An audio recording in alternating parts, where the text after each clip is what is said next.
Listen, there's something that needs to be said that might shock you. Last month, a 67-year-old patient came into my clinic. Let's call him Tom. He'd been eating one meal a day for 6 months, thinking he was doing the healthy thing. His blood work, terrifying. His kidneys were starting to fail, his heart rhythm was all over the place, and he'd lost so much muscle that climbing a flight of stairs wiped him out. But here's the crazy part. Some people do almost the exact same thing and feel fantastic. So what's the difference? Why does eating one meal a day turn some people into a health disaster while others swear it's their personal fountain of youth? Because what you're about to hear can seriously save your life or damage it, depending on how you do it. And this isn't about some trendy fad diet. Clinical nutrition research from Johns Hopkins in 2023 shows that eating one meal a day affects your body in 7 specific ways. 3 of those effects are beneficial, but the other 4, dangerous, especially if you're over 60. See, your body after 60 doesn't play by the same rules as it did at 30. Metabolism changes, organs work differently, and your ability to bounce back from extreme eating patterns, let's just say it's not what it used to be. I've watched people lose dangerous amounts of muscle in just a few months. I've also seen blood sugar drop so low they needed an ambulance. But I've also witnessed some remarkable turnarounds when it's done the right way. And here's the key thing. The time of day you eat that one meal matters far more than you think. Eat at the wrong time, you're asking for trouble. Eat at the right time with the right foods, that's a completely different story. So stay with me, because by the end of this video, you'll know exactly what happens in your body hour by hour when you eat only once a day, and more importantly, whether this is something you should even try. And hello! For those new to my channel, I'm Dr. Saul Whitman, Chief Medical Officer at Northern Institute for Society Wellness. For over 35 years, I've treated thousands of patients with cardiovascular disease, atherosclerosis, stroke, and high blood pressure. This channel shares free medical knowledge and practical tips to help you save a lot of money on disease prevention, avoid expensive hospital visits, and confidently live your fullest life as you get older. What really happens when you eat one meal a day? All right. Let's start with the basics. When you eat only one meal a day, what scientists call OMAD, or one meal a day, your body goes into what's called prolonged fasting. Now, think of your body like a hybrid car. When fuel comes in regularly, it runs on gas that's glucose from food. But when you stop eating for long stretches, it switches over to battery mode. This is ketosis, where your body burns fat for fuel. Sounds great, right? But here's where it gets interesting. Harvard aging research from 2021 found that when adults over 60 fast for long periods, their bodies don't switch to battery mode as efficiently as younger people. It's like a hybrid car with an old battery. Some days it works fine, other days it struggles. And when it struggles, that's when the trouble starts. The first 6 hours, the calm before the storm.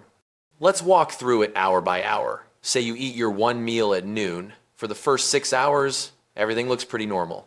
Your body is digesting food, absorbing nutrients, and your blood sugar is doing its usual thing. Insulin rises, telling your cells to store energy.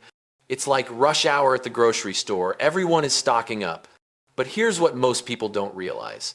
If you're on medications, and let's be honest, most of us over 60 are on something, eating once a day can seriously disrupt how those meds work. Blood pressure pills, diabetes meds, even cholesterol drugs, they're usually designed around a regular eating pattern. Change the pattern, change the results. And not always in a good way. Hours 6-12, your body starts making decisions. Around 6 to 12 hours after that meal, things begin to shift. Insulin drops, blood sugar stabilizes, and your body starts asking, okay, when's the next delivery? This is actually when some good things can happen. Your body begins a process called autophagy. Think of it as the cleanup crew coming in to take out the cellular trash. Damaged proteins, worn out cell parts, out they go. A 2022 cardiology journal showed this cellular cleanup can reduce inflammation and improve heart health. Sounds great, right? But, and this is a big but, it only works if you got enough nutrition in that one meal. And here's the joke. Trying to cram an entire day's worth of nutrition into a single meal is like trying to stuff a week's laundry into one load. Technically possible, but you're definitely going to miss something. Hours 12, 18. the danger zone. Now we hit the danger zone. 12 to 18 hours without food, and your body is running on reserves. For some people, this is where the magic happens. Fat burning ramps up, mental clarity improves, they feel fantastic. But for others, this is when the wheels come off. The muscle problem nobody talks about. This is the part that keeps me up at night, and it's the piece most doctors don't mention because they simply don't see it until it's too late. When you eat one meal a day, your body still needs protein to maintain muscle. The problem? Your muscles can only use about 25 to 30 grams of protein at a time to actually build and repair. The rest? It gets burned for energy or flushed away. International Journal of Geriatric Medicine in 2023 showed that adults over 60 need about 1.2 grams of protein per kilogram of body weight per day. For someone weighing 68 kilograms, about 150 pounds, that's roughly 82 grams of protein daily. Now try eating 82 grams of protein in one sitting. That's like 3 chicken breasts, 4 eggs, and a protein shake all at once. Your stomach would look at you like you've lost your mind. Here's the real issue. Even if you manage to eat that much, your muscles can't use it all at once. So you quietly lose muscle week after week. And after 60, losing muscle is basically losing independence. Suddenly stairs are harder, grocery bags feel heavier, and playing with the grandkids becomes exhausting. I've watched this happen, and it breaks my heart every time. The blood sugar roller coaster. Let's talk blood sugar, because this is where one meal a day can really wreck you. Picture your blood sugar like a roller coaster at an amusement park. With regular meals, it's a small kiddie coaster, gentle ups and downs. With one huge meal, it's the giant, terrifying ride. You eat that big meal, boom, blood sugar spikes high, really high. Over the next several hours, it plummets. For people with diabetes or prediabetes, and that's roughly half of Americans over 60, this roller coaster can be dangerous. Low blood sugar can cause dizziness, confusion, shaking, even fainting. Not exactly what you want in your 70s. If you're going to do it at all, the trick is building that one meal around low glycemic foods that release sugar slowly, like vegetables, beans, whole grains, and healthy fats. Think of it like using slow-release fertilizer on a lawn instead of dumping the whole bag at once. Slow and steady wins this race. What happens to your brain? Now for the fun part, the brain. Your brain is that friend who always needs a snack. It uses about 20% of your body's energy and prefers a steady supply of glucose. When you stop eating regularly, the brain has to adapt. Some people report razor-sharp focus when fasting. It's called fasting euphoria. The brain starts running on ketones from fat burning, and for some, it feels like upgrading from drip coffee to a double espresso. Clear thinking, great focus, almost energized. But for others, brain fog, irritability, trouble concentrating, forgetting where the car keys are, although, to be fair, that might just be aging in general. Harvard brain aging research in 2020 showed that prolonged fasting can improve cognitive function for some older adults. The key word there is some. It's not universal. If fasting makes you feel foggy and miserable, your brain is telling you this isn't the right tool for you. The gallstone risk nobody warned you about. This one even surprised me when I first read it. When you don't eat regularly, your gallbladder doesn't empty properly. Think of the gallbladder like a water balloon. It's supposed to squeeze out bile to help digest fat. Without regular meals, the bile just sits there and thickens until it forms stones. A 2021 American gastroenterology study found that frequent fasting increases gallstone risk by about 30%. And you do not want gallstones.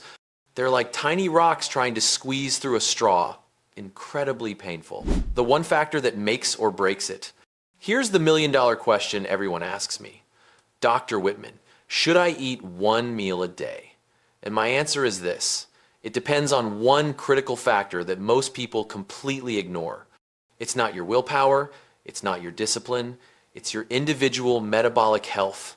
When I assess patients for fasting or meal timing changes, I look at specific tests. Fasting, insulin, A1C, a full metabolic panel, muscle mass measurements. Those tell me whether someone's body can handle prolonged fasting. If you have insulin resistance, prediabetes, low muscle mass, or kidney issues, one meal a day is like trying to run a marathon on a sprained ankle. You might finish, but you'll do serious damage along the way. If your metabolic health is strong, then with a carefully planned meal, the right nutrients, and medical supervision, it might be an option. A 2024 New England Medical Review of Fasting Protocols found that personalized fasting plans tailored to someone's health markers had a 78% success rate. One-size-fits-all approaches, only about 23% of people could keep them up long-term without negative health effects. That's a huge difference. Who absolutely should not try OMAD? Let me be crystal clear about who should avoid eating one meal a day.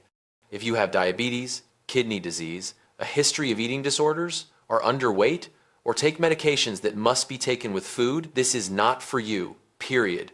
On top of that, if you're already struggling to maintain muscle mass or bone density, and that's very common after 61 meal a day, will likely make things worse. It's like trying to build a house while someone is stealing your bricks.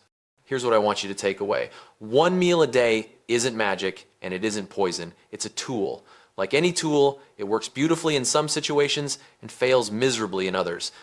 The science shows both benefits and risks, and both are very real.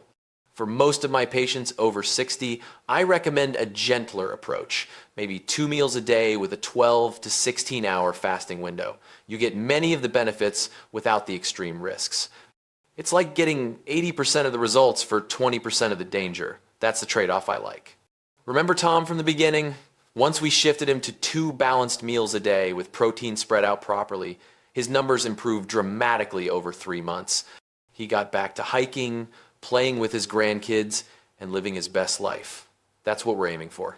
If you found this video helpful, share it with your loved ones so they can make safer choices too, and please like this video so it gets recommended to more people, and subscribe so we can meet again for the next set of tips. If you have any questions, drop them in the comments and I'll answer. And I'm Saul, see you in the next video.